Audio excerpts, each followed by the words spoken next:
A mí es un tema que me gusta, pero bueno, yo sé que ustedes un poco lo sufren.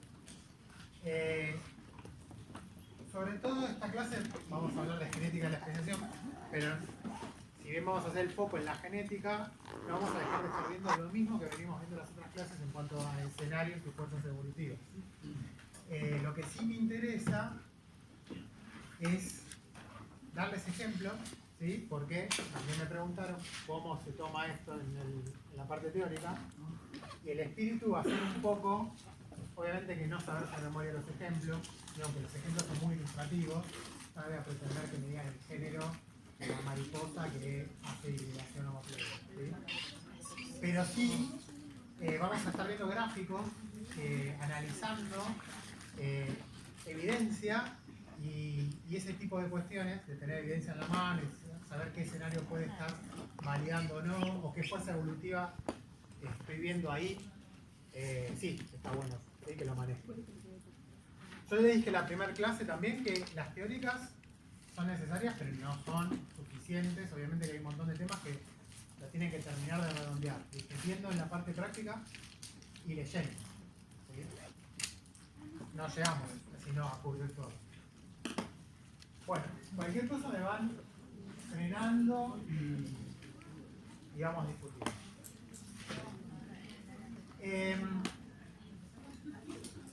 Una de los ejes que quiero que tengan en la cabeza todo el tiempo a medida que vaya avanzando la clase es, de vuelta, la especiación es un fenómeno súper complejo, multicausal, pero hay algo que quizás a veces sirve para ordenar qué está viendo o qué proceso de especiación en particular uno está viendo, que es ver si el disparador del proceso de especiación es intrínseco o extrínseco, ¿sí? ¿Qué sería un disparador intrínseco? ¿Qué son propiedades intrínsecas? ¿Intrínsecas a quién, por empezar? ¿De qué estoy hablando? A la especie. La especie, poblaciones, etc. ¿Qué sería una propiedad intrínseca de la especie? Algo genético. Algo genético, una propiedad de la especie que no está dialogando directamente con el ambiente, ¿sí? Un factor extrínseco, algo que puede empezar un proceso de especiación por fuera de la especie o de las poblaciones, es, por ejemplo, la típica: aparece una barrera geográfica, ¿okay? O hay un cambio ambiental, o hay un escenario microambiental que propone una situación ecológica particular. Eso es extrínseco a las especies y puede disparar también, ¿okay? El típico caso que vimos, fíjense, acá hay una comparación del proceso de la especiación en alopatría o en simpatría, ¿no? Fíjense, lo primero que arranca una especiación en alopatría en el modelo, ¿se acuerdan? Es precisamente la alopatría. El hecho de que aparece una barrera y lo que era una población queda dividida en dos. En cambio, en la especiación simpátrica, acuérdense que era la misma población, y de repente lo que tenemos ahí es un disparador, en realidad, que es la población tratando de adaptarse a más microambiente, un nicho, y termina teniendo selección disruptiva. ¿Se acuerdan? Ahí los disparadores son muy distintos. Bueno, acá en esta diapo los autores van medio que haciendo de los mismos fenómenos una especie de, puede ser súper discutible, ¿no? Pero una especie de orden de cuándo empiezan a entrar en juego cada uno de los modelos. Eso también es interesante, porque los ayuda a ustedes a ordenar. Todos los modelos de especiación no dejan de ser como un cuentito, ¿okay? Es una narrativa.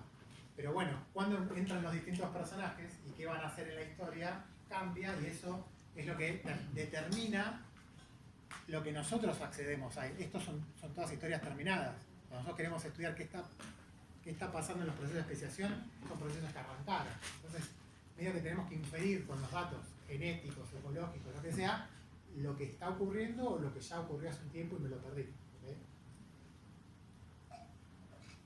Bien. Efectos de las barreras, y este es un continuo de especiación, como dicen los autores. Esto es una población patmíctica como la que le busca Fanara. Y esto ya son dos especies totalmente irreversiblemente distintas, ¿ok? Y en el medio, todas las situaciones que se les pueden ocurrir. Fíjense que cuando la especiación, lo que dirige la especiación es elección, divergente, lo primero que aparecen son barreras extrínsecas. ¿Sí? Y después se vuelve importante las barreras intrínsecas. ¿Qué serían las barreras intrínsecas? Mecanismos de elementos reproductivos genéticos que evolucionan después. Ahora, cuando la especiación empieza por incompatibilidades intrínsecas, son esas las barreras que arrancan antes, ahora vamos a ver ejemplos concretos, y después de eso, empieza a haber, por ejemplo, divergencia ecológica, ¿sí? O cuestiones que ya empiezan a jugar con el ambiente y que terminan de cerrar el proceso de especiación. Acá no se lee nada, pero ustedes cuando tengan las diapositivas en la mano, tienen una serie de grupos o taxones que vienen a ejemplificar estas dos cuestiones con distinto grado de importancia o en este continuo de la especiación, donde están parados. ¿Sí? El que quiere ver, busca con especiación y el nombre de cada uno de estos grupitos y va a haber ejemplos de cada una de estas cuestiones. Bien, yo voy a pasar por una serie de ejemplos donde vamos a estar jugando con esto de mecanismos intrínsecos o extrínsecos y los escenarios. ¿Sí? De vuelta, me interesa que ustedes acá estén incorporando posibilidades de mecanismos, ¿okay? O cómo funcionan cada uno de estos ejemplos que tratan de ejemplificar muchos casos particulares de especiación. Por ejemplo, ¿se acuerdan del modelo de especiación simpátrica? Que habíamos dicho que en el seno de una población de repente pasaba algo y teníamos dos especies distintas al final del proceso de especiación. ¿Y se acuerdan que lo habíamos visto con Ragoletis y la selección disruptiva, que yo les conté que Darwin era como pensaba que se originaban las especies? ¿Se acuerdan? Bueno, eso es como una cuestión ecológica, pero, por ejemplo, podemos tener especiación en simpatría por una cuestión totalmente intrínseca a las especies y que no tiene nada que ver con el ambiente. ¿Okay? Por ejemplo, cuando hay un arreglo estructural genómico. Fíjense que ahí, ahora sabiendo que hay dos maneras muy diferentes de especiar en simpatría, decir especiación en simpatría no me da ningún dato, salvo el contexto geográfico. Muchas veces uno dice, sí, especiación en simpatría y está pensando en un tipo de especiación, por ejemplo, ecológico, cuando en realidad solo habla del lugar en donde está ocurriendo la divergencia de lo que era un solo linaje en dos linajes distintos. Bueno, ¿cómo funciona esta especiación instantánea, como se dice en algunos libros, que les gusta vender, obviamente? Que no tiene nada que ver la ecología en esto, por lo menos en un principio. Bueno, por ejemplo, con el fenómeno de autopoliploidía. Esto es un fenómeno bastante común en plantas, en un montón de especies vegetales. Una nueva especie se forma en una generación, o en dos a veces, ahora vamos a ver unos casos, a través de un fenómeno de poliploidización. ¿Saben lo que es la poliploidización, no? ¿Es genética? Sí, la explicación de los cromosomas. Claro. El genoma común de una especie en algún individuo, por algún proceso, digamos, no normal de formación de gametas y lo que sea, se duplica y ese individuo precisamente queda casi instantáneamente ya separado del resto de su población. ¿Sí? No va a poder generar gametas viables para reproducirse sexualmente con otros individuos. Esto ocurre casi instantáneamente en plantas y algunos otros organismos cuando cambian la cantidad de juegos de cromosomas en sus células y es, por ejemplo, una manera de zafar de esto, de no quedar poliploide y muerto en vida evolutivamente hablando, porque ya no puede haber reproducción, es, por ejemplo, a veces tienen fase de reproducción asexual, alguna cuestión así, y terminan apareciendo individuos con número cromosómico mayor a lo que eran las especies, la especie parental. ¿Sí? Hay muchas maneras, pero todas involucran que al final vamos a tener un individuo con el doble de cromosomas, de juegos cromosómicos que el original. ¿Sí? Y acá, acuérdense, acá viene de una población de origen, una especie de origen y un individuo que se vuelve autopoliploide, ¿no? A veces hay estados intermedios, por ejemplo acá tenemos un genoma materno y paterno. En este individuo hay una gameta, un organismo que es triploide y se termina, por ejemplo, fusionando en estos individuos, este individuo que tiene, como verán, el doble de cromosomas que lo que era el genoma parental, por ejemplo. ¿Sí? Esto en animales es muy difícil y trae muchos problemas inmediatos de viabilidad. Las plantas son más robustas en sobrepasar esto como individuos, y lo que pasa entonces es que después de esta formación de autopoliploides, que tampoco es que está beneficiado, ¿no? O sea, muchas veces esto solo queda en individuos anecdóticos que se terminan muriendo y con ellos termina el proceso. Pero a veces perduran esos genotipos y lo que tienen es que, ustedes piensen, de repente hay el doble de genes dando vueltas. Entonces hay mucha redundancia de funciones. Y eso, si el individuo termina siendo de alguna manera viable, hay de repente mucha potencialidad de evolución, porque hay un montón de genes que, como están en redundancia, pueden divergir en sus funciones, ganar funciones nuevas, especializarse, empezar a expresarse en otros lados. Como que quedan liberados un montón de mecanismos genéticos que, con menos cantidad de genes, quizás estarían mucho más preservados. ¿Sí?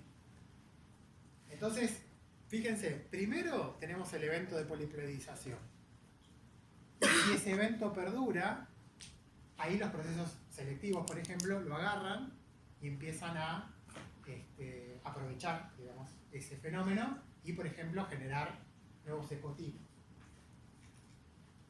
Si esto pasa, o sea, esto ha pasado un montón de veces en la evolución de las plantas, hay grupos enteros como las angiospermas, que uno reconoce, reconstruye que los genomas de las angiospermas ahora son viejos eventos de duplicación genómica una y otra vez, que ahora no los vemos, o sea, se ve como en la parte fósil de la estructura genómica, pero en realidad ahora hay muchos cromosomas que antes eran exactamente la misma copia, que han divergido un montón y tuvieron otros rearreglos.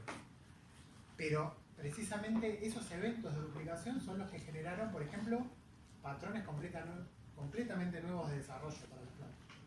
Muchos creen que estos eventos de duplicación genómica son, por ejemplo, los que permitieron que después las plantas con flor radiaran de la manera que hicieron y se vuelvan predominantes. Si pasa mucho el tiempo, se empieza a perder eso de que es obviamente un genoma duplicado, por esta divergencia que les digo, y lo que pasa es lo que se llama diploidización. Es como que ese genoma duplicado diverge tanto que empieza a ser, ahora, si eran 10 cromosomas, si son 20, obviamente son 10 y 10, pasan un montón de años y de repente ya queda como 20 cromosomas. ¿Sí? Se empieza a perder esa identidad. Bueno, acá tienen un montón de ejemplos para que vean que no es algo que es muy anecdótico. Y esto en plantas es un proceso muy común para generar especies en simpatría. Tiene un ejemplito acá en los Alpes, por ejemplo.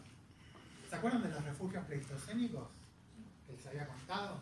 Bueno, esta especie de plantita, cuando en las glaciaciones se dio aislada en un montón de poblaciones muy chiquitas, ahora reconstruyen los autores, hubo eventos de poliploidización en distintos lados de manera independiente. Tanto es así que ahora tienen distintos linajes autopoliploides. Y, acá no se ve muy bien, pero también están las poblaciones al genoma ancestral diploides, ¿no? Y por ejemplo, algunos linajes autopoliploides quedaron en los valles mismos donde se originaron, pero muchos otros son ecotipos mucho más robustos y, por ejemplo, existen en rangos de altitudes o se bancan diferencias en los suelos mucho más grandes que las especies parentales. Y por lo tanto tienen una distribución, estos son todos autopoliploides, una distribución más extensa que las viejas especies parentales. ¿Lo ven? Tuvieron que pasar un filtro de rearreglo genético, pero una vez que esos individuos superaron ese evento de autopoliploidización, se volvieron, en algunas cosas, ecotipos mucho más aptos para un montón de lugares. Durante las primeras etapas, como tenemos todo el complemento ahí duplicado, no hay una gran reestructuración del genoma. Eso en las plantas ayuda bastante. Pero después, es lo que yo les contaba, arrancan procesos más a largo plazo, que son los que terminan como moldeando el evento de autopoliploidía, que es, por ejemplo, la divergencia de funciones, de genes, y de última la diploidización, ¿no? El volver ese genoma de vuelta a algo que es un set de cromosomas diploides. Esta autopoliploidía da una mayor flexibilidad del genoma, entonces vemos que muchas especies autopoliploides tienden a ser o ocupar nichos mucho más robustos o tener alguna ventaja en algunas situaciones ecológicas respecto a los parentales.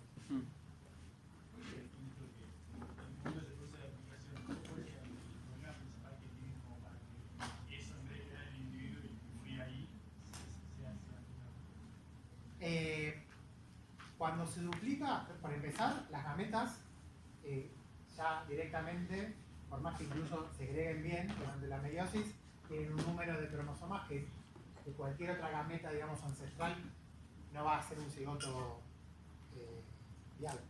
¿Sí? Hay problemas de ese estilo. Y a veces la redundancia hace que durante la meiosis ya se complique porque hay competencia de toda la red de proteínas que se agarran a los centrómeros y separan las cromátides hermanas y qué sé yo, porque es una situación, digamos, donde en muchos casos está faltando proteína para el proceso porque tenés el doble de... Entonces, hay cierta probabilidad que tengas algún problema de segregación, por ejemplo, en la nariz. Cuando no lo tenés el problema de que es una gameta que no es compatible con la mayoría de las gametas que se va a estar encontrando. ¿Cómo se puentea eso? Muchas veces son las plantas, primero, que tienen crecimiento vegetativo también, entonces puede pasar que ese individuo termina siendo varios individuos en una población, porque estolones, pero además también se autofecunda. Entonces, hay muchas maneras de ser autopoliploide y llegar a duplicar el genoma, y hay varias maneras también de puentear esa situación y terminar teniendo una población viable de individuos con esas gametas como para generar individuos viables y fértiles, ¿no? La viabilidad en las plantas, esto es una observación, se consigue bastante fácil, o sea, muchas veces uno encuentra individuos poliploides. El filtro está un poco en la fecundidad, digamos, en la fertilidad. Entonces ahí hace falta, dependiendo del sistema particular de reproducción, alguna otra cosa.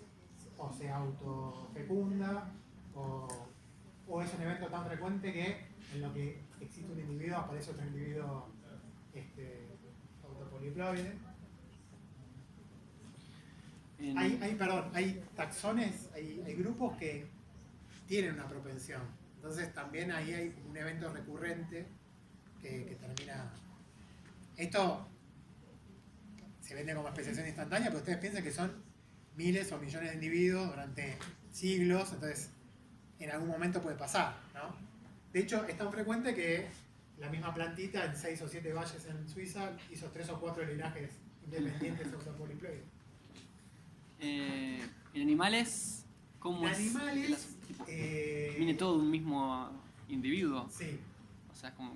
En animales, que vos estás pensando en un mamífero, por ejemplo. No, estoy pensando en una mosca, por ejemplo, ¿viste? Que También, las moscas... no. Pero, por ejemplo, las hidras, algunas poliploidizan, por ejemplo. O sea, hay que irse a y cuando animales un poco menos estables.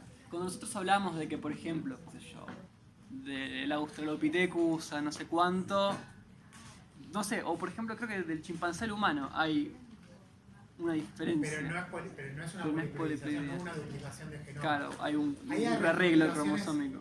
Claro, de hecho, ahora no me acuerdo, pero nosotros, un cromosoma nuestro es una fusión Sí. de dos cromosomas de los chimpancés. Bueno, Pero digamos, y eso aguanta tipo la reproducción. Tipo, eso persiste en una reproducción normal. ¿O? ese es otro tipo de hibridación que ahora lo vamos a ver. Ah, perfecto. Ahora lo vemos. Esto es una duplicación del genoma. Claro. ¿Sí? Sí. Ahora volvemos a la parte de genética. Acá puse la otra especiación en simpatría que nosotros habíamos visto para que vean que ocurre en simpatría, pero nada que ver con lo que les acabo de contar.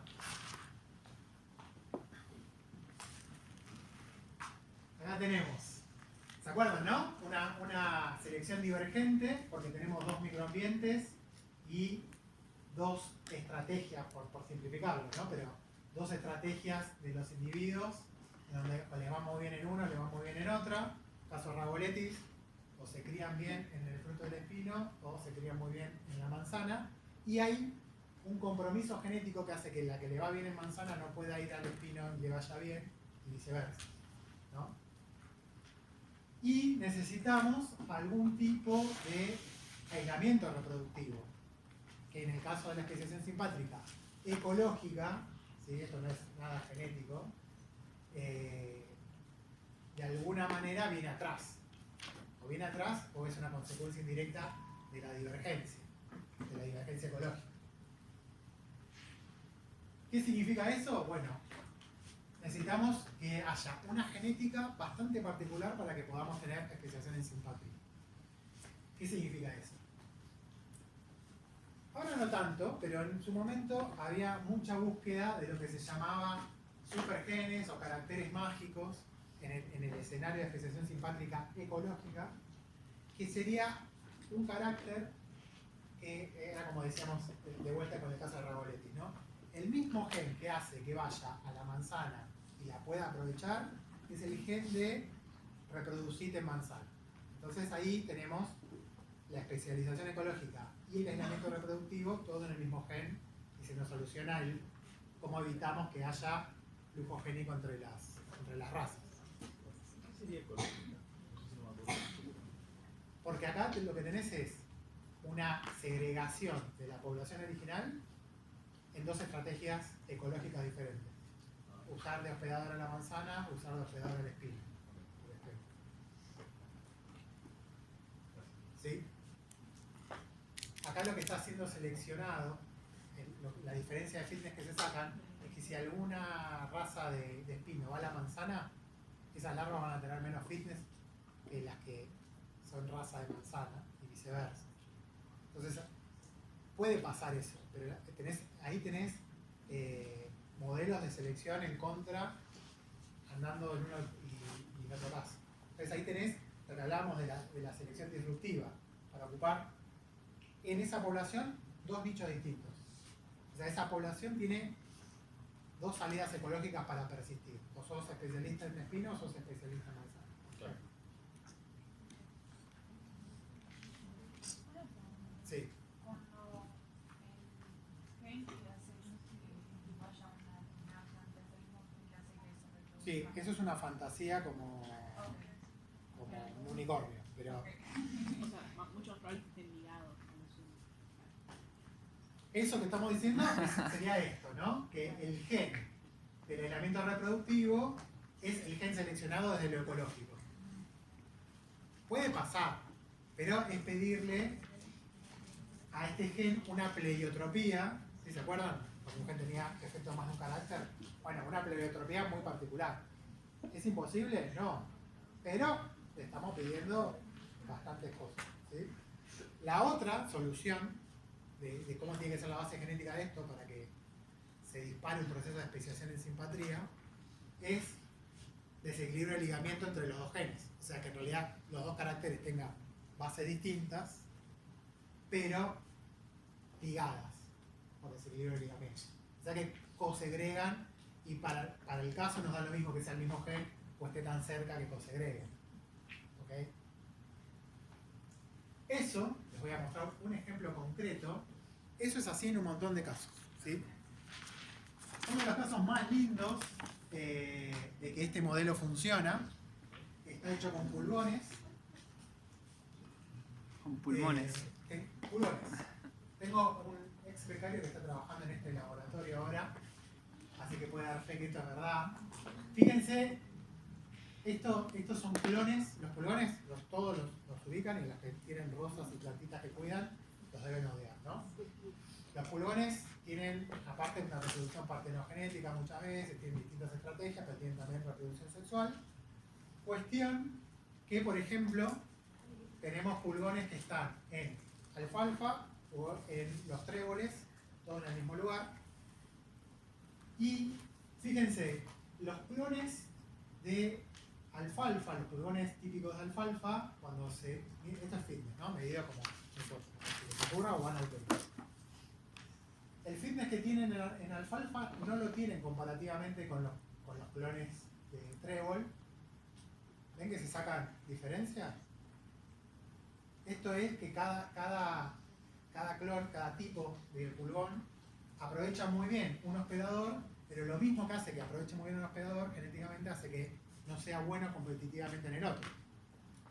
¿Sí? Eso es consecuencia de una especialización ecológica. Esto es la selección natural moldeando eso.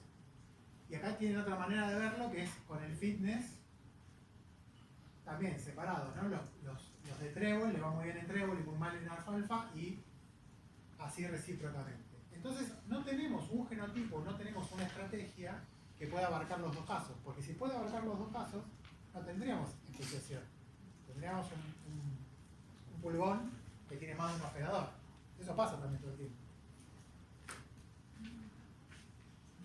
¿Cómo es la base genética de eso? Bueno, acá hicieron correlaciones genéticas, agarraron, estudiaron los genomas de los pulgones y le calcularon, fíjense, acá tenemos dos sets de caracteres. Uno es la especialización ecológica y otro es qué me hace que lo que es un pulgón se vuelvan dos especies de pulgones. O sea, básicamente el aislamiento reproductivo. Tenemos fecundidad en alfalfa, fecundidad en el trébol, aceptar a la alfalfa como hospedador, o sea, ir a buscar la alfalfa, o aceptar el trébol, ir a buscarlo como hospedador. ¿Se entiende? Le calcularon cómo correlacionan cada uno de esos caracteres respectivamente, y fíjense que lo bien que les va en alfalfa correlaciona positivamente con aceptarlo, y lo mismo para trébol, pero genéticamente hablando hay una correlación negativa entre la fecundidad y el comportamiento de ir a buscar el hospedador. ¿Qué hace esta combinatoria? Precisamente que esté la posibilidad de que haya una especialización ecológica por un lado, voy a ir a buscar la alfalfa y me va a ir bien ahí en términos de fitness, y al mismo tiempo un aislamiento reproductivo del que está haciendo lo mismo en otro hospedador. Disculpa, no lo entendí bien. O sea, no entiendo bien el Los cálculo. numeritos, estos son el coeficiente de correlación a lo Pearson, ¿dígame? Sí, sí. O sea que correlaciones negativas significa que altos valores de uno correlacionan con bajos valores en el otro caso. Okay. O sea que, como esto es negativo, genéticamente los alelos que hacen que aceptes alfalfa como hospedador son los mismos que hacen que rechaces trébol y viceversa. Okay. ¿Sí? Y para fecundidad lo mismo, los mismos genes que te dan una posibilidad de ser más fecundo en alfalfa, esos mismos genes te bajan la fecundidad en trébol y viceversa. Una consulta con eso, porque acá está como muy específicamente, porque tenemos justamente dos tipos de, o sea, hay que ver si llegan a especie, pero dos tipos de pulgón, sí. Pero se puede probar eso si es respectivo a que solo pueden reproducirse en esa especie o que no pueden. ¿Qué significa en esa especie? Claro, en ese hospedador, o que si lo pusieras en otro hospedador que no tiene nada que ver con un tercero. Claro, un No, tercero. lo puedes hacer con. Estos son, si querés, son dos picos adaptativos. Uno podría tener 3 o 4 y lo que necesitas es que se cumpla esto. Claro, sí. Más. Pues yo, o sea, me da como. O sea, como no, esto lo podés generalizar. Está bien. No está generalizado con ejemplos más complejos por una cuestión didáctica. Puedo traer ejemplos más complejos. No, está bien, solo... Pero necesitas esto, necesitas que la especialización de alguna manera esté genéticamente correlacionada con el aislamiento. Ese sería el mensaje a llevarse acá. Tanto es así, sigo con el que este es el genoma de los pulgones, los distintos cromosomas, y acá tienen donde mapean los caracteres de reproducción y de aceptación. O sea, estos caracteres, los genes, esto es fecundidad en alfalfa, fecundidad en trébol, aceptación de alfalfa, aceptación de trébol. O sea, los caracteres que estaban acá, esos alelos, los mapearon los autores. ¿Y qué mostraron? Precisamente lo que queríamos, lo que le pedíamos antes al sistema. Mostraron que esto es así y la especiación en simpatría se dio porque tenemos pleiotropía y desequilibrio de ligamentos, las dos cosas, en la base genética de estos caracteres. Si estos caracteres estuvieran segregando totalmente independientes unos de otros, no podríamos tener un modelito que segregue a la población en dos subpoblaciones y eventualmente en dos especies. ¿Se entiende la cuestión? Perdón, o sea, se necesitan los dos procesos, o sea, pleiotropía y de... No, acá tenés genes que están actuando en los dos caracteres. Aunque funcione uno de los dos, lo que pasa es que la genética real, estos dibujitos, los hacemos cualquiera. ¿Sí? Como somos un gen, esto es un dibujito que solo es didáctico. La vida real es un poco más sucia en términos de datos. Entonces tenés genes que, digamos, que cumplen las dos funciones. ¿Alguien iba a preguntar?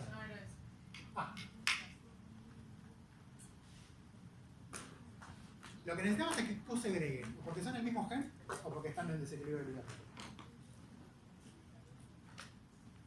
Bien, otro tema. Voy cambiando, pero vamos pasando por distintos escenarios y cosas que hablamos. En Drosophila se estudió un montón y de hace un montón el aislamiento reproductivo, ¿no? Y tenemos, por ejemplo, que entre las especies a mayor distancia filogenética, más alejadas en la filogenia, mayor aislamiento reproductivo entre las especies. Tiene lógica, pero bueno, en algún momento hubo que comprobar eso. El aislamiento reproductivo es mayor en especies simpátricas que en alopátricas para la misma distancia genética. ¿A qué le suena eso?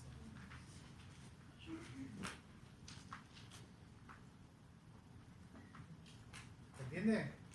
Tenemos un par de especies que se sacan X distancia genética, ¿sí? X divergencia. Ahora, si están en simpatría, tienen más aislamiento reproductivo, tienen más barreras de aislamiento reproductivo que si están en alopatría. Esas especies. Capaz porque necesitas más diferencia, o sea, para que, o sea, necesitas que haya ese aislamiento para que se... ¿Cómo se llama eso? O sea, nadie necesita nada, No. pero pasa eso. Sí. ¿Qué proceso es ese? Lo O vimos sea, es la tipo clase pasada. evolutivo. Ah, ¿vos tipo qué proceso evolutivo? Sí, que hace que se acrecienten las barreras de aislamiento reproductivo cuando dos especies están en simpatría. El reforzamiento. ¿De acuerdo? Esto, ven un patrón así. Miren, acá tienen el dibujito.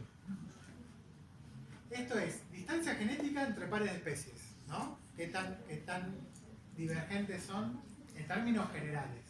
Y acá es una medición de qué tan fuerte es el aislamiento reproductivo. ¿Está bien? Ahora, fíjense.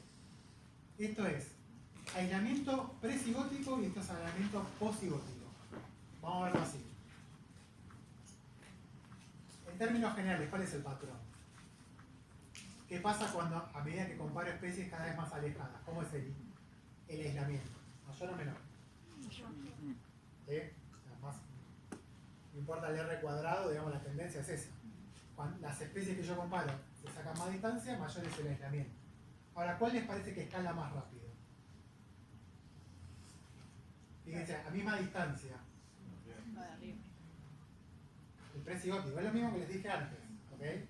Ahora, esto es una observación de la naturaleza, esto no está impuesto por ningún modelo. Pero si vemos eso, los autores que dicen, Bueno, esto es evidencia de que en muchísimos casos lo que se disparó, que me aumentó el aislamiento presigótico, es el reforzamiento. ¿Cuándo se disparaba un proceso de reforzamiento? Se encontraban, pero ¿qué más pasaba? Y había flujogénico. Había flujogénico, por lo tanto se producen híbridos, y esos híbridos, ¿qué les pasaba? ¿O qué tenían? Están seleccionados en contra. Tienen que tener menor fit, si no, no hay reforzamiento. Acuérdense que el reforzamiento es básicamente esas poblaciones evolucionando para minimizar la cantidad de híbridos, porque los parentales al reproducirse y generar híbridos con menor fitness, los parentales están teniendo menor fitness. Bueno, esto es solo para presigóticas, por ejemplo, pero de vuelta, cuando las especies son asimpátricas, queda muy claro que está funcionando un fenómeno que acrecienta ese aislamiento respecto a las especies alopátricas. De vuelta, el reforzamiento. ¿Sí? Esto, por ejemplo, que es solamente alopátrico, podemos pensar que es... ¿Se acuerdan del modelo de Jansky-Müller de cómo se acumulaban diferencias? Bueno, esto es tranquilamente la Jansky-Müller andando sin que en ningún momento el reforzamiento acelere el proceso.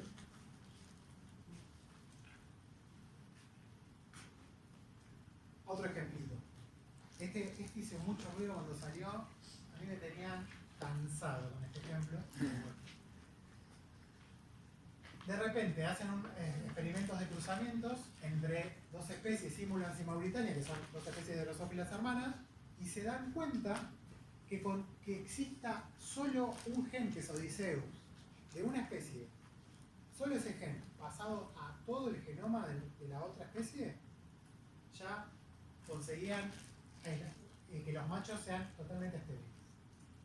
O sea, era un aislamiento reproductivo total con un solo gen. O sea, básicamente es la base genética de una barrera reproductiva llevada al mínimo. ¿Sí? Casi que si esto no existiera, si yo les pusiera el ejemplo sería ridículo. Digo, un gen que genera esto, pero bueno, Odysseus genera esto. No es un gen cualquiera, es un gen homeótico, o sea, tiene una pleiotropía enorme, está metido en un montón de procesos del desarrollo, sobre todo de los machos, por lo tanto tiene sentido que pase eso, ¿no?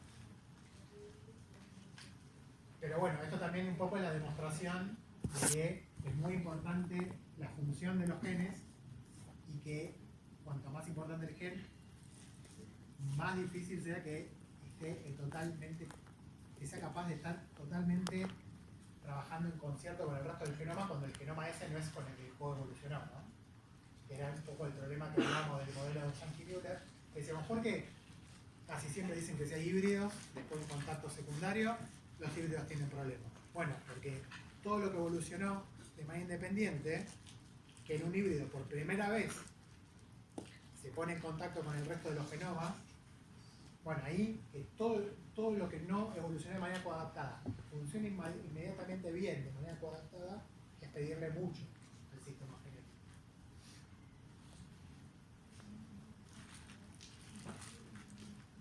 Cada día es un tema distinto. Perdón si los estoy paseando, pero... estos son un montón de ejemplos que les doy. Después vamos a hablar de una cosa particular, y no le mentí, vamos a hablar de hibridación. Pero para que vean qué tipo de experimentos nos validan ciertos aspectos de las distintas cosas que estuvimos hablando de la especiación. ¿Sí? Y a propósito, no se lo estructuré para que salten de un tema al otro, porque en el parcial no saben qué le van a tomar. Entonces, básicamente uno cae como un paracaidista y dice, bueno, a ver, ¿qué estoy viendo? ¿Qué modelo que me sirve, qué no me sirve? Otro experimento en drosófila. Agarran una población y la empiezan a criar en tubitos en el laboratorio en dos medios de cría distintos. ¿Sí? Generaciones tras generaciones se mantienen aisladas en un medio con un tipo de azúcar o de carbohidrato como fuente de azúcares y no otro en otro. Un montón de generaciones. Solo eso. ¿Sí? En todo caso, lo que le pedimos a esas poblaciones es una divergencia en el tipo de alimentación que están teniendo. Después de un montón de generaciones, cuando se cuando se ponen a ver y hacen experimentos la sacan de esos tubitos y se ponen a ver machos y hembras, cómo hacen las cópulas, cómo son los cortejos y todo, se dan cuenta que no es equiprobable que una hembra acepte un macho de un frasquito del otro, por decirlo así, y lo mismo con los machos. O sea, hay apareamiento preferencial. O sea, y no solo hay apareamiento preferencial. El sentido del apareamiento es que las moscas, independientemente del sexo, tendrían a aparearse con más frecuencia con individuos que provenían de las mismas líneas de selección, digamos, ¿no? que habían evolucionado comiendo lo mismo en el mismo sustrato. Eso está mal. ¿En qué sentido? Okay. Eso es un juicio de valor. Sí, sí. Mal eso. ¿Por qué vas a enjuiciar a la naturaleza? Es así. Es así. No fue tan inteligente. Esto es interesante porque los investigadores no estaban buscando hacer nuevas especies, no estaban seleccionando nada del comportamiento, del cortejo, lo que sea, simplemente les dieron de comer distinto. Entonces la moraleja de eso es que uno, solo con evolución independiente, por algo totalmente, si quieren, ecológico, ya puede, de una manera incidental, generar aislamiento reproductivo. Totalmente, se da cuenta, ¿no? Que fue totalmente indirecto eso. Ahora, pensemos. Esto es dato, esto pasó. ¿Qué tuvo que haber pasado con los genes para nosotros tener esto? ¿Cuál es el facto que me gusta ahora decir? ¿Cuáles son los hechos que sabemos que ocurrieron? O sea, en algún punto en la parte de los genes involucrados o sea, en la alimentación, digamos, el metabolismo que tenga Sí. que ver con la alimentación, tendrían que haber sido pleiotrópicos o haber, O estar ligados. Sí, haber sí. estado ligados. Un arreglo. Sí, exacto. No Es eso. entendí, perdón. O sea, tendrían que haber podido conseguir, tendrían que haber cumplido la misma función, o sea, el mismo gen cumplido las dos funciones, está relacionado a lo que tenía que ver con alimentación, con reproducción, o ser dos genes distintos y estar ligados. O sea que si los hubiesen Bien. crecido, por ejemplo, a temperaturas distintas, no necesariamente. Y ese es otro carácter que estamos Claro, haciendo por evolucionar, que pero pueden nos podremos avanzar. preguntar Sí, eso. si seleccionar por temperatura, Generar se lo algún preguntan, apareamiento o sea, preferencial. Sí, sí. le hicieron de todo, y yo me consta que también. O sea, la pregunta era la temperatura. Hay el experimento más divergente que conozco, le dieron distinto de comer y unos estuvieron todo el tiempo en oscuridad durante todas las generaciones, como si estuvieran en una caverna, temperaturas distintas y no sé, estaban forzando, pero lo que seguro no estaban haciendo era seleccionar para que cuando se pusieran en contacto hayan divergido en el comportamiento de cortejo y lo que sea, pero pasaba. O sea que realmente, como los caracteres tienen una base genética compleja, y o hay pleiotropía o hay desequilibrio de ligamiento, básicamente un proceso selectivo cualquiera tiene cierta chance de ya arrastrar algo de caracteres que pueden terminar generando una barrera de aislamiento. Dicho de otra manera, cuando decíamos poblaciones que evolucionan de manera independientes pueden ya tener barreras de aislamiento cuando se ponen en contacto, no es una locura. ¿Sí? No que no que haya aislamiento, pero ponerle cierta alimentación hace que segreguen una hormona que los otros no, o sea, como sin que estén ligados genes. A eso me refiero. Claro, pero igual esto después se hizo sí, podría pasar, de hecho es muy válido eso, la gente esta ya lo sabía, entonces lo que haces vos primero después es pasarlo al jardín común, entonces un par de generaciones en donde comen lo mismo, como para que no sea algo ambiental, que podría pasar que ya están oliendo, no sé, huelen a lo que comieron y les es de alguna manera más aceptable. No, esto es, venís con las generaciones, después las criás 2 o 3 generaciones en algo común y las pones a prueba, como para chequear que lo que estás teniendo en cuenta es algo que divergió genéticamente. Pero podría ser algo plástico, es verdad. Bien. Sacadito. La especiación ecológica, ¿sí? O sea, dicho de otra manera, la divergencia de lo que era una población en lo que va a terminar siendo dos especies distintas con distintas estrategias ecológicas, puede pasar en cualquier escenario, básicamente. ¿Sí? De hecho, si quieren, el ejemplo anterior era un poco una especialización ecológica que pasó en alopatría, lo que vemos en Ragoletis es especialización ecológica que pasa en simpatría. Esto que, ¿se acuerdan del ejemplito este que yo les contaba de las distintas coníferas? Esto podría ser en el mismo bosque una población de pajaritos que percibe este paisaje adaptativo, o puede ser en realidad en distintas poblaciones que haya alguna conífera y la misma especie de pajaritos se especializa en alopatría en una conífera o en otra. Solo para decirles eso, ¿no? Que a veces los procesos ecológicos pueden ocurrir en simpatría, pueden ocurrir en alopatría, así que tampoco especiación ecológica es sinónimo de en simpatría o en alopatría. ¿Por qué? Porque está haciendo alusión al proceso evolutivo, en este caso la selección natural, y no al escenario geográfico. ¿Ok? De vuelta. Vimos en simpatría algo que era un reordenamiento genético que no tiene nada que ver con la ecología. También vimos un ejemplo con ecología. En alopatría puede pasar algo ecológico. Perdón, yo me mantengo con la última frase. Estrategia ecológica, ¿a qué hace referencia? ¿Alguien puede contestar para que yo no me repita? Especiación ecológica. Yo estoy hablando de que estoy en un proceso de especiación ecológica. Claro. Y más precisamente, es súper fácil. Como es especiación, yo me pongo en ustedes, ¿no? Dice el profesor, bueno, especiación ecológica. Bueno, especiación es que se están generando nuevas especies, hay divergencia. Como es ecológica, es porque en realidad lo que está ahí es alguna especialización al ambiente. Entonces, esto que acabo de decir puede pasar en simpatría, en el caso de Ragoletis, por ejemplo, o puede pasar en alopatría, y que esa especialización ecológica sea una de las tantas cosas que arrastra la divergencia entre esas dos poblaciones. ¿Ok? Pero detalle, en simpatría, la especialización ecológica es el motor de la especiación. ¿Se acuerdan? Ragoletis. Si no tenemos selección natural divergente, no hay especiación. En alopatría es un elemento más, pero puede no estar. Ahí está el juego de qué es importante, el mismo proceso, si es central o si puede estar o no. Fíjense, siguiendo con los pajaritos y sus picos, acá tenemos pinzones de Darwin. Hay un montón estudiado en este grupito.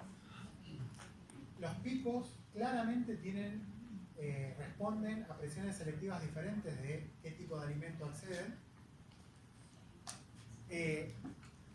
Acá, en qué escenario pasó o no, hay un montón discutido, pero bueno, básicamente tenemos el archipiélago como el escenario geográfico, muy posiblemente, en algunos casos, totalmente en simpatría, dada la posibilidad de movimiento de los distintos pinzones, pero fíjense qué interesante. Yo no me voy a meter mucho con selección sexual porque la van a ver con Pablo en las próximas clases, pero los picos que responden a una especialización ecológica directamente asociada al alimento también correlacionan con el tipo de cantos y qué tan rápido pueden hacer los trinos o no.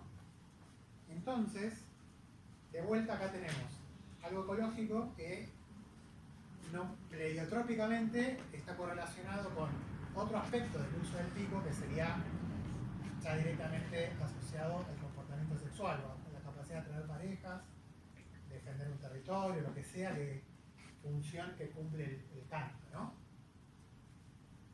Entonces, tranquilamente ahí de vuelta tenemos una divergencia, quizás guiada por la selección natural para aprovechar un tipo de alimento, pero que arrastra la clave, un carácter que es clave para la identificación de los congéneres o para atraer una pareja.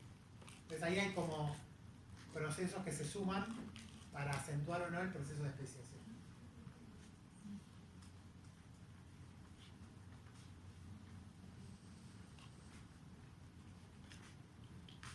Un ejemplo parecido.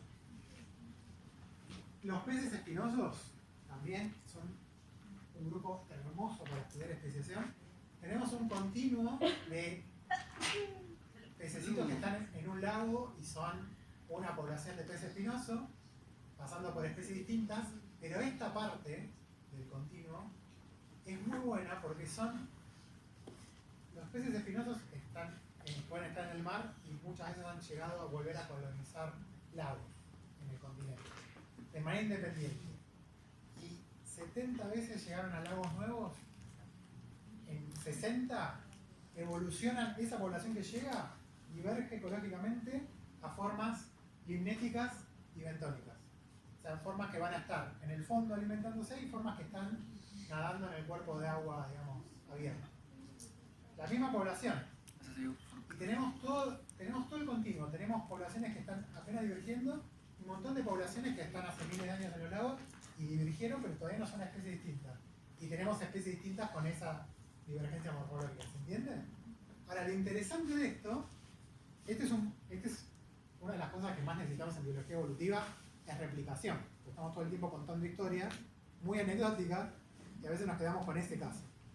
Este tipo de cosas que pasa el mismo proceso n veces es una maravilla. Tenemos un montón de poblaciones que hicieron esta divergencia entre los dos ecomorfos, y hay experimentos en donde esto es las crías que generaron, pero básicamente es un indicador del fitness. Las parejas que se arman responden al ecomorfo, esto es si son del mismo lago o de diferentes lagos, ¿no? Y lo que menos éxito reproductivo tiene son dos ecomorfos distintos, vengan o no del mismo lago. O sea, estamos hablando de que incluso peces que divergieron hace algunas decenas de generaciones prefieren aparearse con linajes de otro lago en la medida que tengan el mismo ecomorfo que con el lago mismo.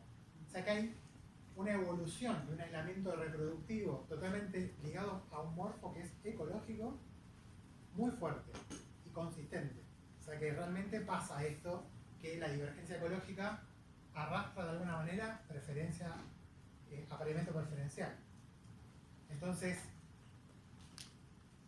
claramente esto es un sistema que funciona consistentemente siempre en que esa divergencia ecológica tenga altas chances de terminar en especies distintas. ¿Se entiende, no? El tema. Esto no responde a la cercanía genética que tienen esos individuos, sino directamente al aspecto ecológico que consideran, independientemente de qué tan distanciados están o no de esas poblaciones. Y si pensaban que esto era complicado, orcas. ¿Sí? Todos las conocemos, no sé si tuvieron la suerte de ir a verlas cazar en Península Valdés, pero es un espectáculo hermoso. Tienen acá un laburito en donde estudian distintas poblaciones de orcas, sobre todo dos poblaciones, dos tipos de orcas que se conocen como residente y orca de Vic, que son ecotipos. ¿Sí? Fíjense que básicamente la distribución de la orca de Vic se solapa completamente con la residente que llaman, que es más acotada. El ecotipo residente forma grupos grandes y estables, casi que no dispersan de su grupo natal, y mantienen lo que se llama matrilínea, ¿no? O sea, individuos que están emparentados, digamos, por su linaje materno. El ecotipo de Vic, bueno, y es principalmente piscívora. El ecotipo de Vic, de vuelta, uno va y ve las mismas orcas, cualquiera de los dos ecotipos. Cuando están en grupos más pequeños, que están emparentados maternalmente, pero tienen otro sistema de dispersión respecto al sexo. Y Los machos suelen ser los que son muy residentes, ¿no? O sea que tienen una dinámica, si quieren, de dispersión y de comportamiento de dónde van a terminar reproduciéndose, de migración, distinta. Y la orca, el ecotipo de Vic es la orca que típicamente preda mamíferos marinos. ¿Ok? ¿Qué es matrilineas? Líneas maternas, o sea, están emparentados por la mitocondria, por así decirlo. Por la madre, la abuela, así. ¿Se entiende hasta acá la situación? Bueno, en este paper... bueno, las técnicas de caza, ¿no? Se transmiten culturalmente. O sea, las orcas, cada orca puede hacer lo que quiera, comer lo que quiere, cazar lo que quiera, pero lo aprende de su grupo. Así que es como el equivalente de como nosotros aprendemos un idioma. ¿Sí? Así como nosotros tenemos un lenguaje materno, las orcas tienen un ecotipo materno que no tiene nada que ver con la genética, por lo menos no inicialmente, sino que es aprendido. ¿Me siguen? O sea, es como decir que la gente que habla distintos idiomas tiene distintos ecotipos. No, no estoy diciendo eso, pero, Ok. pero sí se transmite de la misma manera. ¿Sí? Perdón, yo me perdí. O sea, tienen, a nivel genómico, son iguales. No dije nada todavía de los genes. Ok. Entonces, Hay dos ecotipos, ok. comen distinto, están en el mismo lugar, tienen distinta manera de relacionarse entre ellos como individuos, grupos más grandes, grupos más chicos, dispersan distintos, Ok. ¿sí? Ok. Son dos ecotipos. Tengo una pregunta que nada que ver, pero si están emparentados por la madre, ¿cómo si esto si la hembra está todo el tiempo moviéndose? O sea, Bueno, la siguen, en todo caso. entonces no se quedan con el macho que es Se pueden quedar, poner las hermanas se quedan juntas. Sí. Síganme con esto. Esta herencia, o sea, no se pasa por los genes, el ecotipo, no directamente. Es una cuestión aprendida. ¿Sí? Y están, básicamente, hay un montón de poblaciones en simpatría, totalmente están en las mismas bahías, en los mismos lugares. ¿Sí? ¿Qué encuentran los autores? Acá están las de Vic y las de acá son, estas son las residentes en la filogenia. Y acá tienen miles de años de divergencia. Los individuos están todo el tiempo en contacto unos con otros, los grupos. No es que esto no hay ninguna, por lo menos, barrera física. Ahora, el comportamiento de cada uno de estos ecotipos es tan fundamentalmente distinto que, a pesar de que es algo aprendido,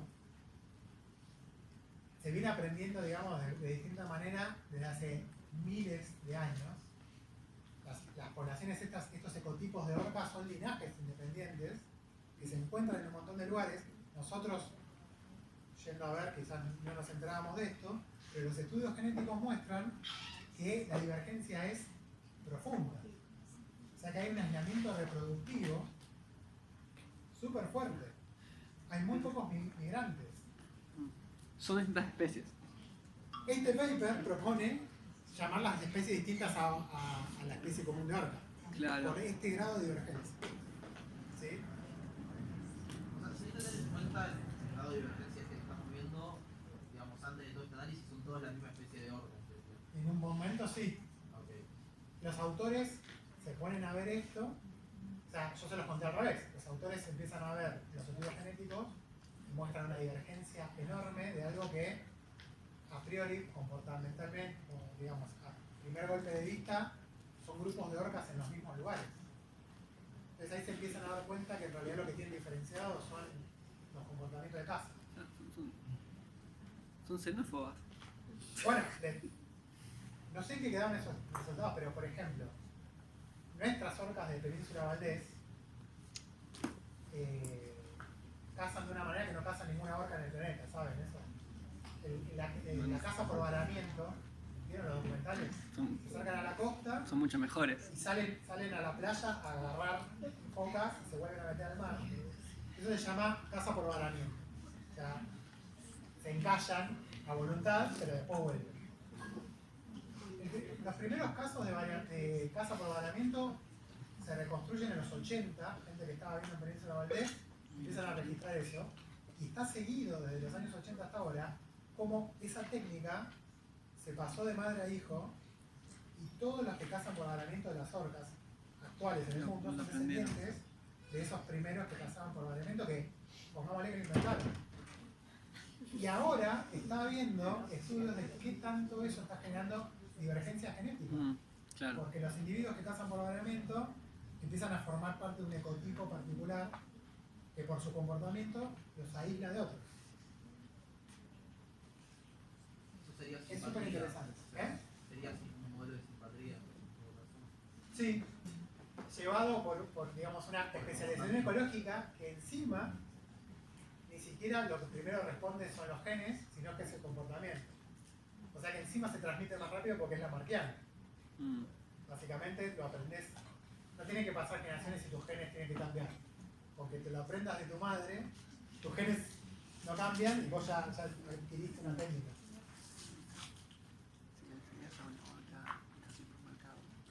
O sea, entiendo el ejemplo, pero no entiendo por qué, por más que casen distinto y tengan comportamiento distinto, no se puedan reproducir entre los distintos. Mi primera respuesta es porque claramente no quieren. O sea, ¿Por qué? Porque discriminan a las otras. O sea, sí, no sé cómo contestarte a eso, es como, no pasa. claro, pero ese es el concepto con el que me quedo, eso. Claro, digo, Ok. que no pasa. Si no pasa, porque claramente todo esto que vemos como un comportamiento complejo, ¿sí? Tiene una repercusión en con quienes terminan reproduciéndose o no. Y vos lo que ves que las unifica es algo comportamental, digamos, comportamental que está dentro de lo que sería el repertorio de cualquier orca. O sea, no está el experimento, pero tranquilamente uno puede agarrar orcas de otro lado y que aprendan por observación a cazar por varamiento. De hecho, todo el tiempo hay poblaciones de orcas que improvisan nuevos selectivos. Quedando como un fanático de orcas, porque tengo más ejemplos. En Sudáfrica, las poblaciones de Orangutanes. blancos están desapareciendo, porque hay un par de orcas nada más que aprendieron a matarlos desde abajo, que comen solo el hígado y los dejan ahí, y están bajando, colapsando las poblaciones de tiburones blancos. ¿No sabían? Pero, ¿qué hacen? Salgan de TikTok y pónganse a leer, gente. Ya me llega por TikTok. ¿Vos lo conocías hace rato? Ya. Esto no saben nada ni siquiera. Bueno, nada. Esto es una anécdota, pero para que vean que, por ejemplo, agregamos una dimensión que es complejidades comportamentales, como la que pueden tener mamíferos sociales, pueden llegar a arrastrar también cuestiones que repercuten en el aislamiento reproductivo. Con delfines debería pasar lo mismo. Sí. No dices, ¿no? No me hagas empezar a hablar de los delfines. Que no nos vamos más. Bueno. Yo se los conté en un momento, pero básicamente, a peligro de quedar repetitivo, cuando se empezó a estudiar la especiación, cuando se consolida la síntesis moderna, todo estaba parado en el aislamiento reproductivo, en la generación de aislamiento reproductivo y en detener el flujo génico y cómo las poblaciones sin flujo génico podían evolucionar a especies distintas.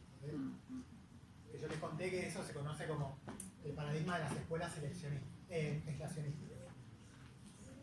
Bueno, cuando se empieza a recuperar la importancia de la especialización ecológica, que puede llegar a llevar a la especiación, que pueda haber divergencia dentro de las poblaciones, empezó a ser más importante también la variabilidad, ¿sí? Porque los procesos selectivos necesitan variabilidad para suceder. Si hay algo que hace la selección natural es comer variabilidad para generar las adaptaciones. Y en ese sentido, se lo planteé ahora, pero ahora hacemos el intervalo, la hibridación, que también hablamos en un momento de esto de los árboles, de pensarlos como en algunas partes, linajes que venían divergiendo, los momentos de hibridación como los lugares en donde la filogenia deja de ser dicotómica y divergente para generar algo nuevo, un contacto entre linajes. La hibridación es un proceso que en los últimos años se está valorando un montón por su importancia evolutiva, ¿sí? Entonces, cuando volvamos del intervalo, vamos a ver un montón de casos en donde la hibridación juega algún papel en los procesos específicos. 15 minutos, no cuelguen más porque estuvimos realizando parciales y